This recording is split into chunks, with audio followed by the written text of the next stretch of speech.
Hey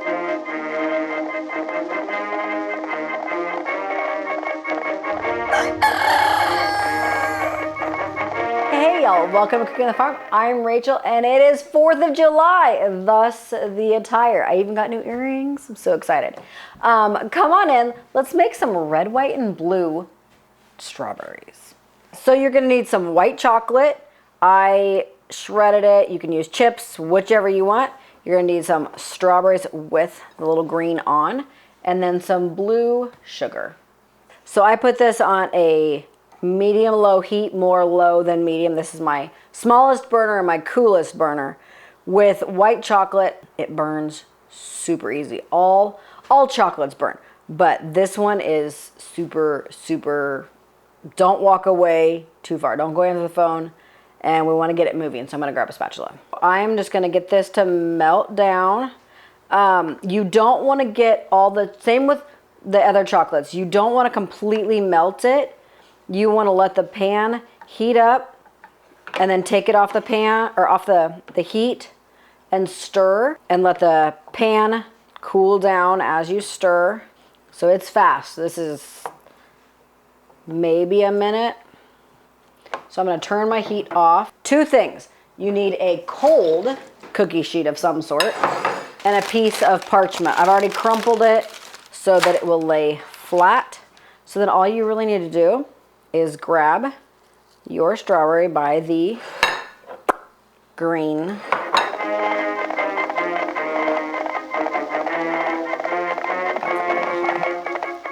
Tap off your extra. And then dip in your blue. And you have red, white, and blue. Lay it on your cold tray. And you want strawberries that are on the harder side, ripe, but not overly ripe. Some of these are getting pretty close, but honestly, these don't last very long at my house. So I had 2 pounds of strawberries, and I probably had a cup, once it was chopped up, of the chocolate. And depending on how much sugar you want, obviously more or less.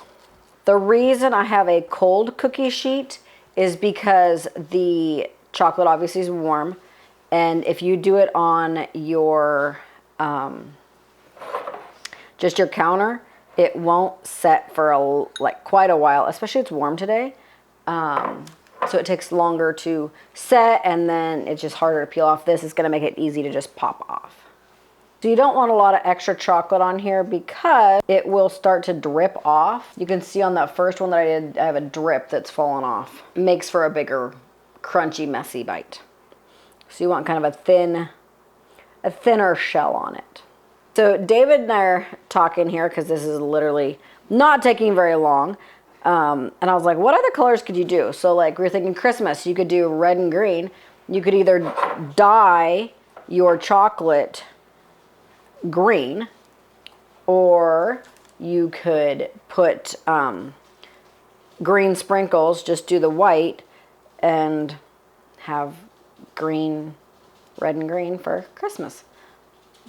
Valentine's Day, you could do red, white, and pink. Mother's Day, whatever mom's favorite color is. What other fruits could we use? I got to thinking about that. So these strawberries, because they're close dated, I guess you could say, they're not going to last too long. You could do other fruits, but you'd have to eat them right away. They're not going to hold up really well. Like apples, they're going to get soggy and pretty nasty pretty quickly.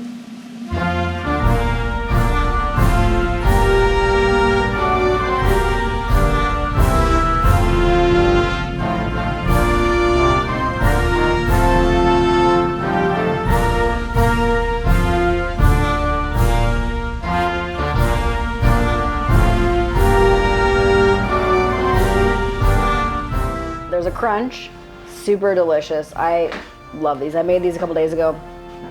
I got the idea from a lady at a grocery store, and we came home from our baseball practice. Our son made All-Star, so we have practice like every day of the week pretty much. So these were a nice treat when we got home. One thing I like about these, is the chocolate doesn't all like, when you take a bite, it doesn't fall off. I like that. I don't like it when you take a bite and the actual chocolate's all everywhere. If you get too much chocolate, that could happen, but I tap these pretty good. So good. From my kitchen ears, I hope you guys have a great 4th. God bless.